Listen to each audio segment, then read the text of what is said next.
Your dead rosebush is not dead. That brown, brittle stick out by the fence, the one you were fixing to dig out this weekend, it can come back. I have seen it come back. My grandfather brought back a rose that looked deader than a fence post, and he did it with something already sitting in the kitchen. Not a bottle from the store, not a $40 bag of blue crystals, something you already own. I was raised plain in Lancaster County, Pennsylvania, and we never once bought rose food, not a single time. My people have kept roses climbing over porch rails for generations, and the whole industry that sells you those fancy sacks never had a reason to tell you the truth. They make their money on you not knowing. Simple as that. So stay with me. Right around the middle of this, I'm going to show you exactly how to take a rose that looks gone and jolt it back to life for less than the price of a cup of coffee, the way my grandfather did it behind our barn. But first, do me one small favor. Drop a comment and tell me where you are growing, your state or your growing zone if you know it. I ask because the cold folks up north and the hot folks down south need to time this a little different, and I want to speak to your yard, not just any yard. I remember standing next to my grandfather on a gray morning in early April, my breath showing in the air, watching him crouch by a rose we all figured was finished. He didn't frown. He just reached into his coat pocket, and what he pulled out is the first thing I want to give you today.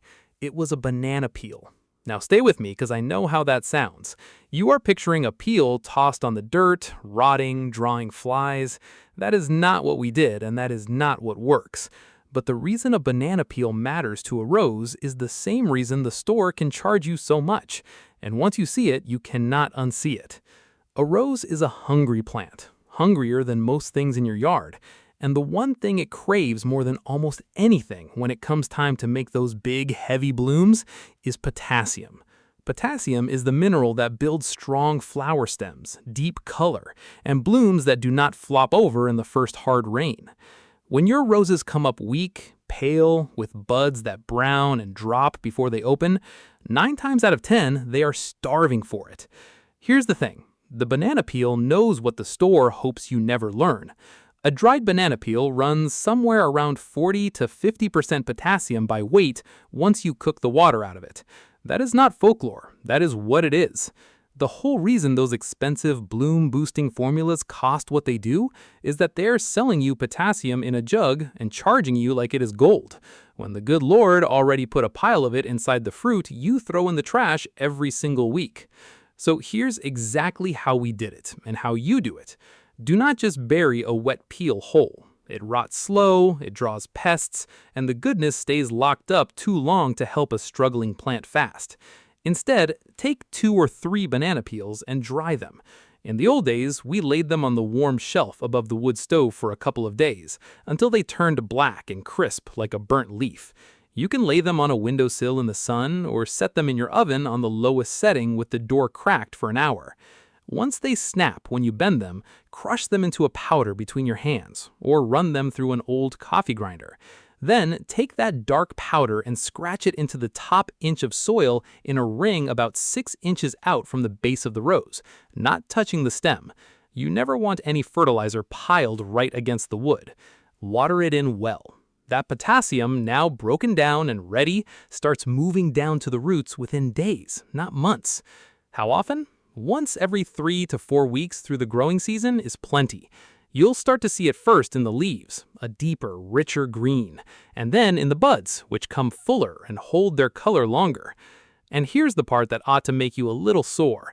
The big brands know this works. Potassium is potassium, whether it comes from a peel or a plastic sack. They just would rather you never made the connection, because a banana costs you nothing extra, and their bloom booster costs you $20, $30, $40 a season. Somebody is profiting from you not knowing. Keep that in the back of your mind because it only gets worse as we go. But potassium alone will not raise the dead. A rose that looks truly gone, all brown canes and no green, needs something more than food. It needs a wake-up call. And that brings me to the second thing, the one that carries the worst reputation and the most misunderstanding of anything in the whole garden. It's Epsom salt. Now, I can already hear half of you groaning because you've read somewhere on the internet that Epsom salt is a myth, that it does nothing, that it's an old wives' tale. And I want to tell you plainly why that is only half true. Because the folks who say it does nothing and the folks who swear by it are actually looking at the same thing from different sides of the fence. Epsom salt isn't really salt, like the kind on your table. It's magnesium sulfate, two things a plant can use, magnesium and sulfur. Now, here's the honest part, and I will never lie to you to sell you on something. If your soil already has plenty of magnesium, adding Epsom salt does about as much good as pouring water into the ocean. That is why some folks see nothing. But roses are heavy feeders, and in a great many yards, especially older gardens where the same beds have grown the same plants for 10, 20, 30 years, the magnesium has been drawn down low. And magnesium isn't just any nutrient. It sits at the very center of the chlorophyll molecule, the green pigment that lets a leaf catch sunlight and turn it into food. Think about that for a second. Without magnesium, a leaf literally cannot build the green it needs to feed the plant. That's why a magnesium-starved rose shows yellow leaves with green veins and weak, spindly new growth. The plant is trying to make food and can't finish the recipe because one ingredient is missing. There's real research behind this, not just barn talk. Studies out of agricultural trials have shown magnesium sulfate applied to roses can push more basal breaks. Those are the brand new canes that shoot up from the very bottom of the plant, the ones that become next year's flowering wood. More basal breaks means a fuller, younger, more vigorous bush. For a rose that looks half dead, those new bottom canes are the whole ballgame. That's the plant deciding to live again. Here's how you use it, and the amount matters. 1 tablespoon of Epsom salt dissolved in 1 gallon of water. Stir it until it disappears. Pour it slowly around the root zone of the rose, about a gallon for a full-grown bush. Do this once in early spring as the buds are swelling, and again about a month later. That's it. Don't dump dry crystals on the ground hoping for the best, and don't do it every week. More is not better, and a plant can only use so much. You can also put that same solution in a spray bottle and mist the leaves lightly in the early morning, because a leaf can drink magnesium right through its surface faster than the roots can pull it up. On a struggling plant, that's the quickest way to get green back into pale foliage. My grandmother used to do exactly this with a mist from a tin can with holes punched in the lid, long before anybody sold a fancy sprayer. So now you have potassium for blooms, magnesium for green, but I told you at the start that we bring back roses that look truly dead. And to do that, you need the one thing every living plant runs on, the engine of all that new growth. And it happens to be the thing people throw away by the potful every single morning. That's next, and it's the one the coffee drinkers among you have been sitting on this whole time without knowing. Coffee grounds. You brew a pot every morning, you dump the grounds in the trash, or maybe you rinse them down the sink, and every time you do, you're throwing out one of the finest slow nitrogen feeds a rose could ask for, the very thing that grows the leaves and canes that a recovering plant needs most. Let me tell you what nitrogen actually does, because this is where the store really has you fooled. Nitrogen is the building block of green growth, leaves, stems, the whole leafy body of the plant. A rose coming back from near death needs to rebuild its body before it can ever think about flowers. It needs to push leaves so it can catch sunlight, so it can feed itself, so it can climb back to health. Nitrogen is what makes that happen. Used coffee grounds run about 2% nitrogen by weight, and they release it slow and steady as they break down, which is exactly what you want. A jolt of fast chemical nitrogen can actually burn a weak plant. The slow feed from coffee grounds never will. But here's where most folks go wrong, and I want to save you the heartache.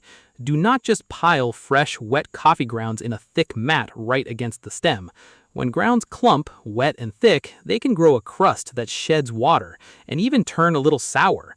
The trick my mother used was simple. She mixed the used coffee grounds into the soil, or scattered them thin, no thicker than you would salt a piece of meat, and raked them lightly into the top of the dirt around the plant, a good handful or 2 per bush. Then she topped it with a little straw or old leaves. Something else worth knowing. Used coffee grounds, the ones you already brewed, are close to neutral in acidity. most of the acid washes out into your cup, so the old warning that coffee grounds will turn your soil too sour is mostly overblown for the brewed kind. It's the fresh, unbrewed grounds that carry the acid, and those you would use sparingly and only around plants that like it. Here's a small thing that turns this from good to remarkable. Coffee grounds don't just feed the rows, they feed the earthworms. Worms are wild for coffee grounds, and where you scatter grounds, worms gather. And where worms gather, they tunnel and cast and turn your hard ground soft and rich and full of air. My father used to say, "The worms do the plowing we don't have time for." A struggling rose in hard-packed clay is choking as much as it is starving, and the worms that coffee grounds bring will loosen that ground around the roots better than any tool you could buy. Do this every couple of weeks with your morning grounds, through the season.